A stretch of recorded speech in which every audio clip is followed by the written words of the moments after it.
Hello friends. If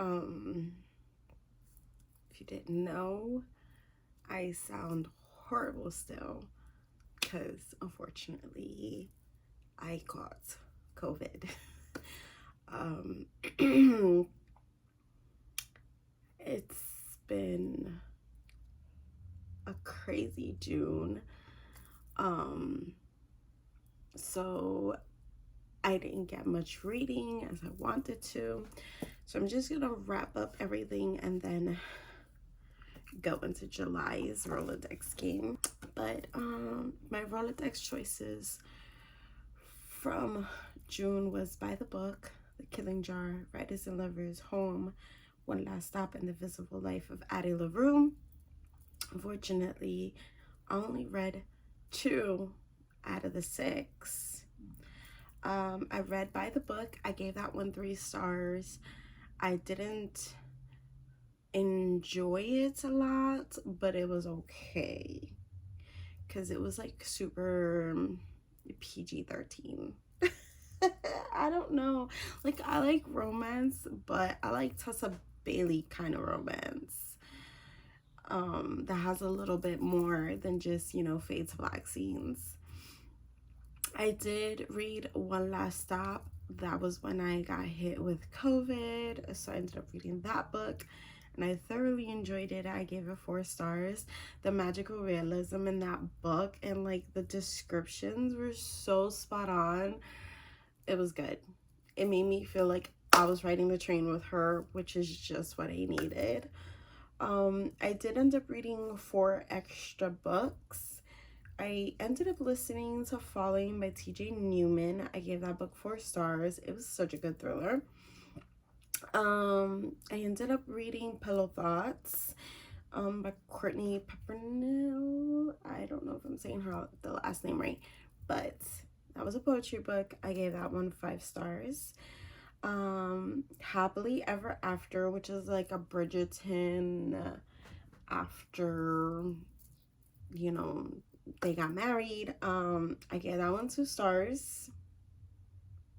It was complicated and I listened to it in an audiobook, and I guess that's why it felt really complicated.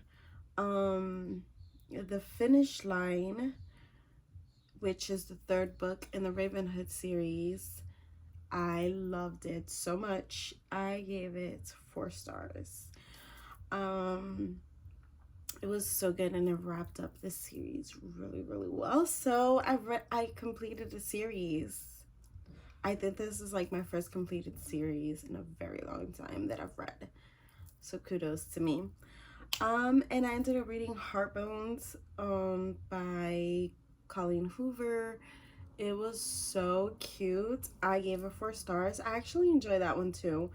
So Finish Line was a carryover. Heartbones I read during COVID, and One Last Stop I read during COVID, and then the rest of the time I didn't read anything because I'm really winded. It takes a lot of energy to do anything, period. So yeah. All right, that's the wrap up for June. All right, now let's go into July's Roledex. This should be fun. Okay. Also, if you have any prompts that you want me to do, just leave a comment down below. Okay.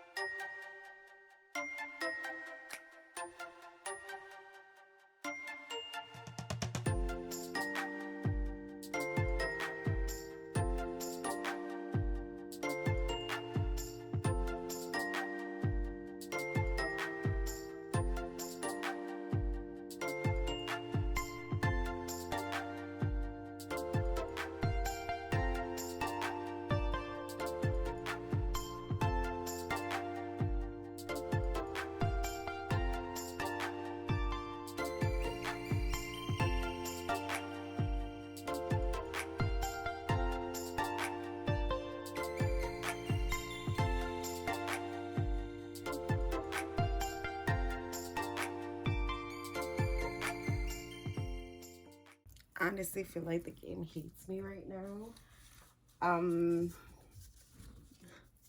I got an author who shares the same zodiac sign, so it could be my moon, sun, or rising.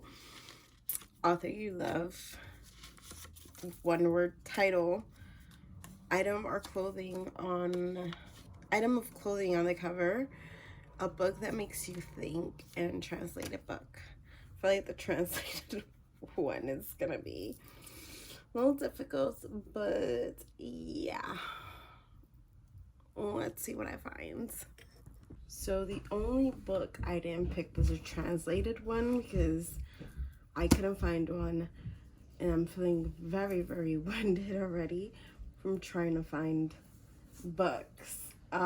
So I didn't pick one for that prompt, but I did manage to find other ones. So for item of clothing on the cover, I couldn't find anything, and this is why I'm so winded. But she has a dress on, and I've never read anything from this author, which is Elin Hildebrand. And this book is called Beautiful Day. This is something I thrifted. And it says, the Carmichaels and the Grahams have gathered on Nantucket for a happy occasion, a wedding that will unite their two families. Plans are being made according to the wishes of the bride's late mother, who left behind the notebook. Specific instructions for every detail of her youngest daughter's future nuptials. Everything should be falling into place for the beautiful event, but in reality, things are falling apart. While the newlyweds are quite happy, their loved ones find their own lives crumbling in the days leading up to the wedding. Love will be questioned, scandals will rise, and hearts will be broken and healed. Elin Hildebrand takes readers on a touching journey in Beautiful Day into the heart of marriage and what it means to be faithful and how we choose to honor our commitment. So it felt like a summer read, and I was like, let me pick it up. Maybe this will help. Who knows? Who knows? Then for author I love, of course, I had to go with Miss Colleen Hoover. This one is Ugly Love, and it says, it's not exactly love at first sight for Tate Collins when she meets the tormented and secretive Miles Archer. They wouldn't even go so far as to consider themselves friends. The only thing Tate and Miles have in common is mutual physical attraction that can't be denied. Once their desires are out in the open, they realize they may have stumbled on the perfect no-strings arrangements. He isn't looking for love, and she doesn't have time for it. So that leaves just the sex. What they've got could be surprisingly satisfying as long as Tate can stick to the two rules Miles has for her: never ask about the past and don't expect the future. They think they can handle it, and everything is different when real emotions start to change the equation. Heart gets unfiltered, promises get broken, rules get shattered, and love gets ugly. Then for one word titles, Sirens by Joseph Knox. I also thrifted this one, and it says Detective Aiden Waits is in trouble. After career-ending scandal, he's forced into a nightmare undercover operation that no one expects him to survive. When a politician's daughter flees to Zane Carver, the mesmerizing criminal who waits in investigation, everything changes. Carver is a brilliant lethal figure who lures beautiful women into his orbit. Women who have a bad habit of dying young. Soon Waits is cut loose by the police, stalked by a killer and dangerously attracted to the wrong woman. How can he save the girl who he can't even save himself? So it looks really interesting. Then for a book that makes you think is Where the Crow Dies Sting, because the movie's about to come out, so I really want to read it. And for author that shares the same sign as me, the beautiful Sally Rooney is a Pisces, so I am finally going to tackle Beautiful World, Where Are You? And then I usually read more extras, so I omitted the translated one, like I said earlier, and I'm just going to just randomly pick a book for prompt number 6. The 6th book. Let's see if I can stick to this TBR. I haven't had any luck with this game in picking a TBR, but we will see. So yeah, that's it. Don't forget to hit like, subscribe, and I'll see you on the flip side. Peace.